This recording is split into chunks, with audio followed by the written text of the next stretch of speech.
Hey guys, Fusebox back on Raid Shadow Legends, and I am excited to go over an old school OP champion. No matter where you are in this game, this guy has a place. So if you this bad El-Kazar, it's no surprise, right? He's a great champion. His kit's super simple: A1 AOE. It heals by 20% of the damage it does. This is absolutely brilliant. Every move he has will at least heal you in some way. Now the A2 is just amazing, right? It's a 3-turn cooldown on a full team cleanse. Already that's a great move. Like alone, that's a great move. It throws 2 continuous heals on you so that while he's not A1ing, you're continuous healing as well every time you take a turn. Now it's a really amazing move. Also puts 2 poisons out on all the enemies. This ability is the reason he's so amazing in dungeons for solo work or speed runs. So I'm going to tell you right now, we're going to do some solo dungeons. We're going to solo the entire dungeon. We're also going to use him on speed runs where he solos the boss. That's the 2 ways most people are going to use him in game. Mid game, this guy's going to carry you, right? He's going to heal you for everything he does is healing you. He's going to get you cleansed. He's going to get you to the boss and help you kill almost any boss. He's going to be great if you get him early on. Just build this guy out. Trust me. He doesn't need tons of books. These books are all he needs. They're all worth it. Increasing his heal, increasing his damage does increase the heal. But then he has this passive. 20% more damage for your entire team against targets under any poison debuff. It doesn't even have to be his poison. So if they're under poison, your team's doing more damage. This is kind of a part of the reason why he's so amazing on clan boss. You could even speed tune him to be the 3-turn cleanse to get rid of that stun. But he brings the poisons. He brings the heals. He brings a little damage for your team with this passive. And you can build your team out with 75% crit rate. Put him in the lead, and they're all going to crit with 100% because of this aura. Makes him one of the old school, non-unkillable team heroes that you want for clan boss. Even if you're not speed tuning a team, just throwing him in there increases your damage, puts out poison damage, heals your team, every single ability, and increases their damage output. So he's a brilliant champion. What we're really going to look at is what I use him for and the different ways you might use him. So we're going to talk a little bit about gear. We're looking at dungeons, right? He's kind of a dungeon god. So I'm going to show you my 1 minute speed farming for Ice Golem using him, but we're going to talk about what you can do, not just speed runs. If you want to solo bosses or dungeons, which both are going to be useful in game, you're going to want one of several sets. Bolster is the safest. If you have a bolster set, it's going to be safe. He's going to get you through it. You're just going to want speed, high HP, and resistance so that you're not getting locked up on bosses and waves. And he's going to be able to solo dungeons. He's going to be able to solo the boss. Regeneration is your next bet. Also Guardian set, especially if you're soloing the entire dungeon, because everyone will die, and then he won't have to be absorbing damage for them, but he still heals 10% like a regeneration set every turn. Those 3 sets, regeneration, bolster, and guardian, are going to be your best, safest bets. You can even combine them with an immortal set, but he's so good you could probably get away with just 3 immortal sets, right? If you don't have a lot of gear, but you will need to hit certain stats and certain points of interest. So people were talking about using him doing these things in a reflex set. Now it works great on bosses. It's very difficult to get stats to use a reflex set because there's some RNG on will he actually cool down the skill or not. If you're trying to solo the full dungeon, it's seriously stat hungry. So reflex works good on speed runs, I'm sure, getting to the boss. But the most aggressive set when it comes to killing a boss quickly, I'm just in love with Frenzy. So any of these sets, and possibly even other sets, will work on bad El-Kazar. But we're going to look at him in my Frenzy set. And we'll talk a little bit about the pros and cons. This is an aggressive build, by the way. So we're going to talk about the other ways you can build him. So many ways you can build him. But you might be impressed with what this aggressive build on a Frenzy set can do. So I am not really high HP. I mean, you really want good HP. But this is high enough. It gets the job done.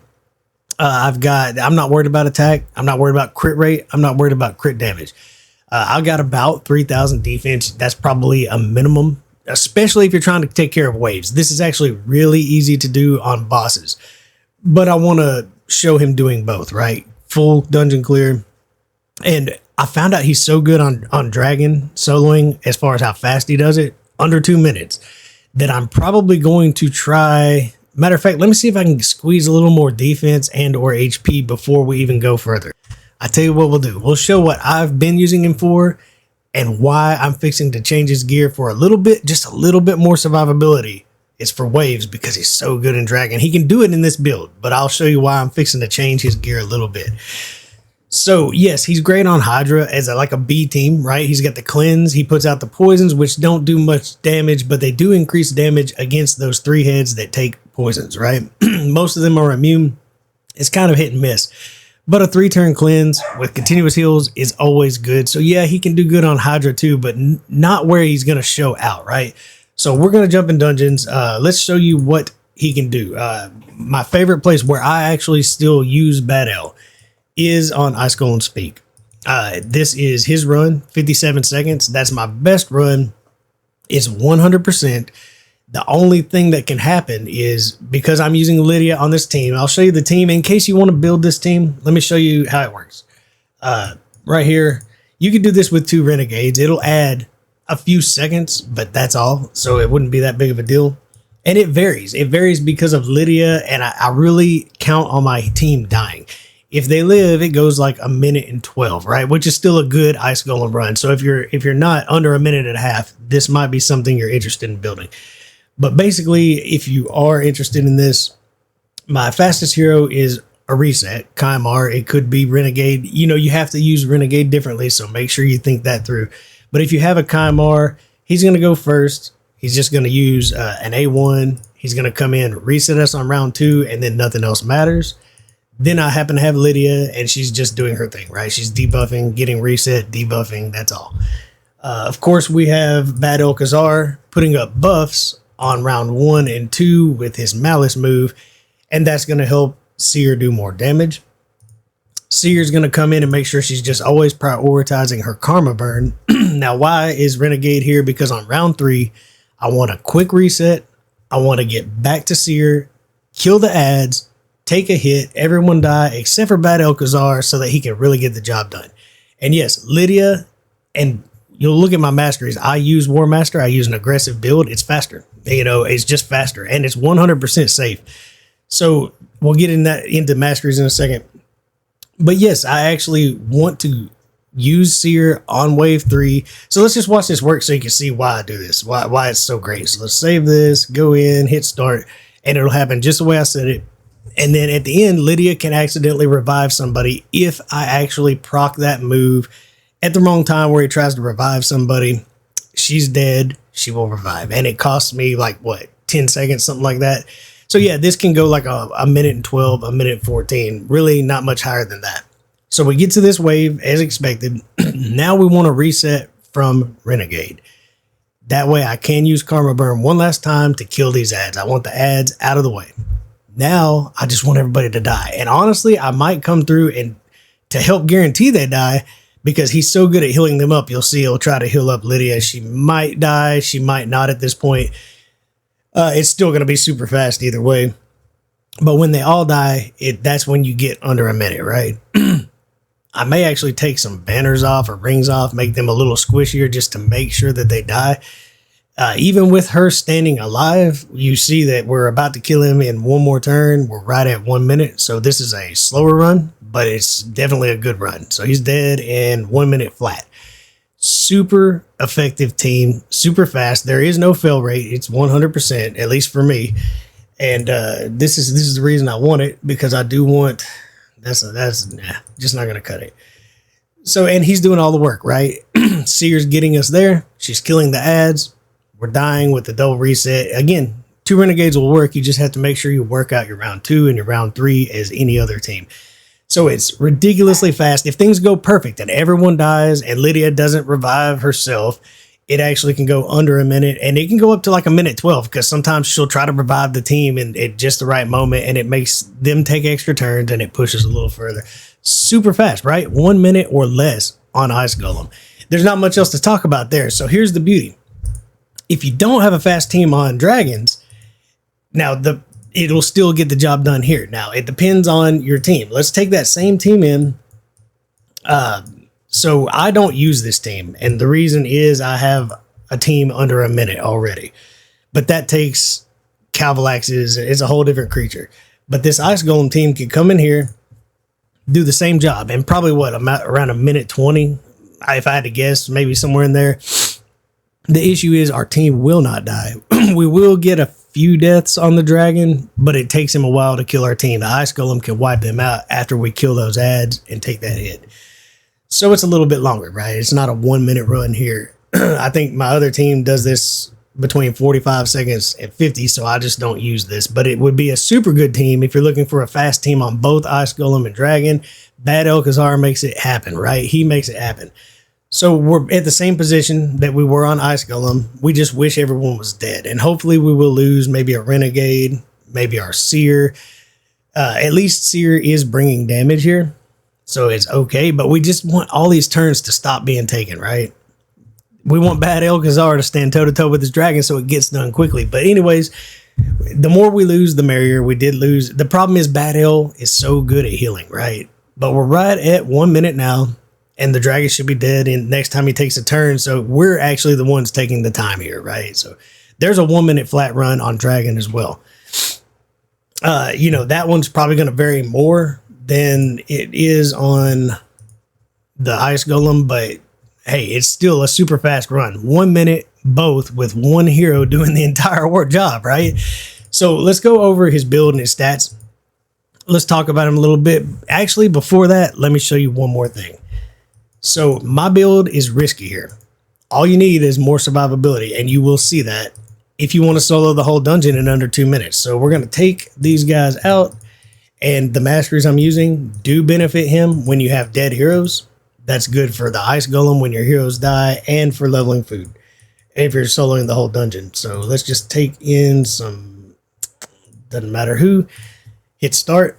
Now I can fail here, but you'll see if I fail or if I win, you'll see the only problem is, especially on wave 2, I get so low on HP that I can be one shot by those Ogrins that hit hard. I simply need a little more defense or a little more HP so that I'm comfortable, right? This wins, it wins pretty often, you'll see. But you see, like on wave 1, I even get low on HP, but there's no real risk here. But on wave 2, there's a serious risk. So as people start dying here, and he does this around 2 minutes, like it could be a little higher, a little lower, but he can solo level food and still kill the dragon while you're farming stage 25 in 2 minutes. It's only twice as long to forget the rest of the team and bring him along. That's how great Bad El is. So I've been seeing a lot of builds and a lot of times and runs like in Discord and online. And I just want to show why I love the Frenzy set, this aggressive build. We do need to go over his masteries to kind of get this figured out, why I keep calling it an aggressive build. A lot of people are told don't bring War Master, especially for Ice Golem. And you're going to see how close and risky this gets. You might, because the Ogrins hit hard. It looks like we're going to get through it just fine. I would suggest if you're planning on using him for this, to make sure to beef up that defense. 3,500 would feel much better, and I think you'll never have a problem. Ever have a problem. Once in a while, I could take a big hit there, though. Look, we're on the dragon, a minute and 25 or so, and that's it. He should kill this dragon in about 30 seconds, and we will be out of here. It's the beauty of Bad El-Kazar. I've been using Euros to do the solo runs where I'm leveling food, and he does a great job. And I've got him down sometimes under 3 minutes, but this guy can do it sometimes under 2 minutes. Absolutely crazy, right? So it looks like we're going to go just over 2 minutes on this run. I've seen it under 2 minutes, but it's going to be dead in what, one more turn? Maybe two? So we're at 201 and the dragon's finally dead. Super cool. 204. That's a full solo run leveling food. Absolutely cool. So let's jump in and look at his build. As far as gear, I'm in a frenzy set and a broken set. Basically, I'm looking for good speed, good HP. I would suggest higher defense and or HP if you're only going to be soloing the full dungeon. And you know, how do you get there? You get there with things like your resistance is important too. So resistance, chest piece. We'll just look at the total stats since frenzy is the only thing that matters there. 252 speed. It's not that you have to have 252 speed. I was running a similar build before I rebuilt him, 240-ish. he's going to want to be fast, right? You can be slower in a regeneration set, in a bolster set, the safer healing sets. You can go a little slower. You can slack off a little bit on those. But this is an aggressive build. So as fast as you can get him, right? I definitely would suggest going over 240. Absolutely. Defense for Ice Golem, this is plenty of HP and plenty of defense. There's no issues at all there. You do want to break 300 resistance. And honestly, 340, 350 is better. But it doesn't matter. You saw me taking some stuns on the dragon and every now and then not resisting. And he still does just fine. But definitely break 300, right? I probably will put bigger glyphs on him. And accuracy, get him over 230 so that you know you're going to land your stuff on stage 25 and you're good to go. Don't worry about crit damage. Don't worry about crit rate. Honestly, crit rate is, for an aggressive build, is not a horrible thing. I know you're told. And again, if you're going to solo full dungeons, push the HP and the defense a little bit higher. Make yourself comfortable. You don't want to fail every now and then. You want it to be 100%. And Lord knows, bad El-Kazar can be 100% on that. So, you know, you're told don't take War Master on Ice Golem.